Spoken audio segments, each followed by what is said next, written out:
അങ്ങനെ ഒരു നിയമ നടപടിയിലേക്ക് പോകാനുള്ള കാരണം?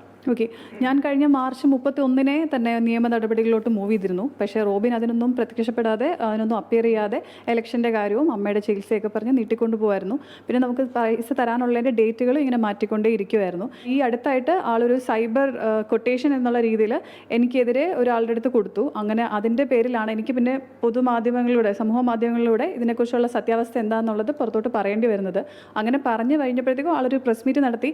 പറയാനുള്ളതെല്ലാം ആ പ്രസ് മീറ്റിൽ പറഞ്ഞു കഴിഞ്ഞു എന്നും പറഞ്ഞായിരുന്നു. പക്ഷേ വസ്തുതാവിരുദ്ധമായിട്ടുള്ള കുറേ കാര്യങ്ങളുണ്ട്. തെളിവ് സഹിതം എനിക്ക് പിന്നെ അതിൻ്റെ കാര്യങ്ങൾ മുന്നോട്ട് പറയേണ്ടി വന്നു. എൻ്റെ മാത്രമല്ല, എനിക്ക് ഒരു 8 ലക്ഷം രൂപ അല്ലാതെ എൻ്റെ സുഹൃത്തുക്കളിൽ നിന്ന് ഇപ്പോൾ ഒത്തിരി ആൾക്കാർ കോൺടാക്ട് ചെയ്യുന്നുണ്ട്. വർഷങ്ങളായിട്ട് ഇതേ ഒരു രീതിയായിരുന്നു പിന്തുടർന്ന് വന്നുകൊണ്ടിരുന്നത് എന്നത്.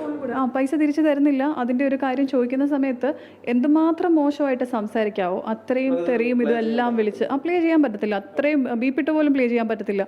അമ്മാതിരി കിടന്ന് ഫ്രസ്ട്രേറ്റഡ് ആയിട്ട് അങ്ങോട്ട് കിടന്ന് സംസാരിച്ചിട്ട്. നിങ്ങൾക്ക് എത്ര പൈസ കിട്ടാനുണ്ട്? റോബിൻ എത്ര പൈസ? 30 ലക്ഷം രൂപ എൻ്റെ തരാനുണ്ട്. റിയാലിറ്റി ഷോയിൽ നിന്ന് വരുന്ന ആൾക്കാർക്ക് പറഞ്ഞ പോലെ ഒരു വിശ്വാസ്യത ഉണ്ടല്ലോ, അതാണ് ഇയാൾ വർഷങ്ങളായിട്ട് ചൂഷണം ചെയ്തുകൊണ്ടിരിക്കുന്നത്. ഇതേ ഒരു ഫോർമാറ്റ് വെച്ച് ഇത്തരം ആക്ടിവിറ്റീസ് ചെയ്ത് ആളങ്ങ് വല്ലാതെ കോൺഫിഡൻ്റ് ആയിപ്പോയി.